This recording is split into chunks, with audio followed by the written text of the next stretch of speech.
Good afternoon mga kamingming, mga kadogo, Mr. Dogo Style TV po. So ito, medyo tayo meron tayo itatakil up na isang katanungan galing kay Miss Rachel ng Malabon. Tampalit Malabon. Well, minessage niya ako sa Facebook ko, sa Theo Pangs, and nag-ask siya sa akin dahil meron siyang anak na 8 years old, lalaki. So, nakalmot daw ng pusa nila. Well, ang tanong niya lang simple. Sir, pag ba nakalmot, dapat po natin siyang pa-anti-rabies. Hindi po ba pwedeng hindi na lang? So, nung nabasa ko yung tanong niya yun, naisipan ko kagad sagutin para hindi naman maligaw si Ma'am Rachel sa kanyang kaalaman. Dahil alam ko naman, marami sa atin na meron mga pananaw na bawang-bawang, hugas bawang. So, andito po ako para ipaliwanag. Okay? Nare-respeto ko po yung mga desisyon nila. Hugas, bawang, ganyan. Nare-respeto ko po pero hindi ko po sinabing tama. Para po sa akin kasi hindi po tama. Yung pagbuhugas, sabunin na agad ang nakagat at nakalmot, tama po yun. Ang tawag po doon kailangan lang kagad natin linisin. Kaya natin hugasan. Tama yun.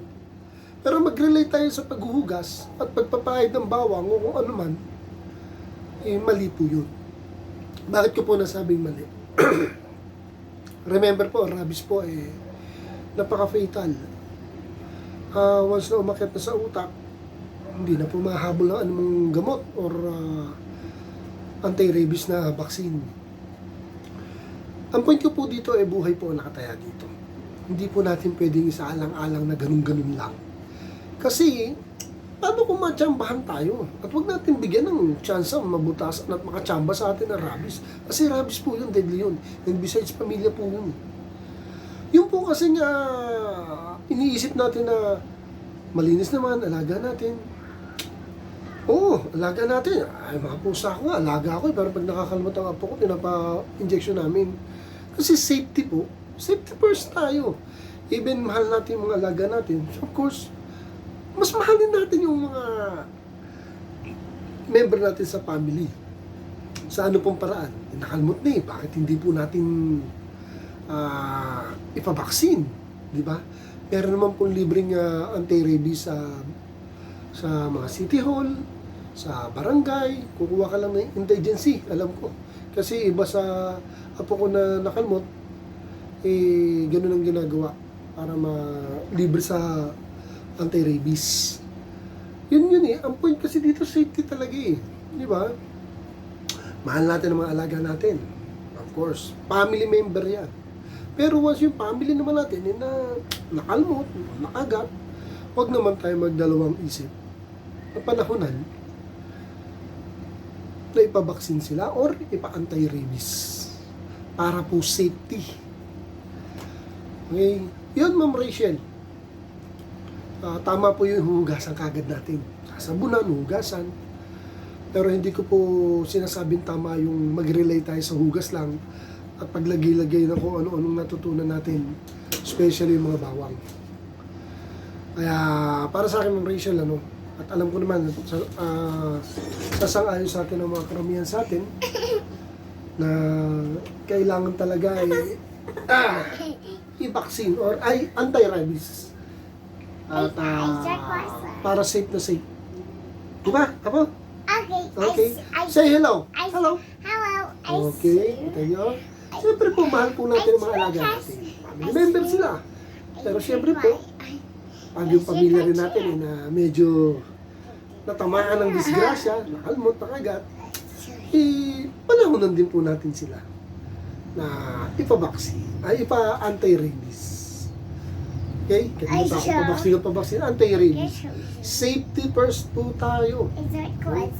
Even, may mga anti-rabies vaccination yung mga aso natin. Anti-rabies pa rin natin yung makakalbot o makakagat nila. Safety nga po eh, di po ba? So yun, Ma'am Rachel, wag na pong patagalin. At kaninang yata maga na kalmot ng pusa yung anak niya at medyo malaki. Somewhere in ita or legs. Huwag nang hintayin na magka-problema. Isa pa nga pala, no? Bakit ko sinasabi na kalmot lang yun, sabi ni iba. Bakit pa pa anti-rabies? Diyan po marami na didisgrasya sa ganyang mentalidad. Kalmot lang. Yun lang po yun yung malaking problema. Kasi po, bakit ko po nasabi? Mahilig po magdila ang pusa. Even aso, nagdidila yan, pero mostly pusa. Tapos kakalmot ka, di may rabies yung kuko nun. Di ba? Ito na yung mga apo ko. Ito, isa to na anti-rabies ito. Nakagat na to. Say hello. Hello. Okay. So yun. Ay, oh. Ay, naku, labas mo na.